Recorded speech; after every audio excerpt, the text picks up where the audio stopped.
نے مزدور سے کام لیا اور اس کو مزدوری نہ دی.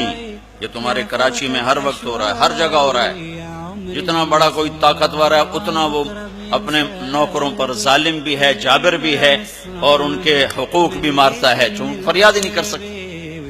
میرا پنجاب کا زمیندارہ ماحول سارا ایسا ہی. تو آپ نے فرمایا جس نے مزدور سے کام لیا اور اسے موقع پہ تنخواہ نہ دی اور اس کے پیسے مار لیے تو اس مزدور کا قیامت کے دن میں وکیل بنوں گا، میں اس کا کیس لڑوں گا.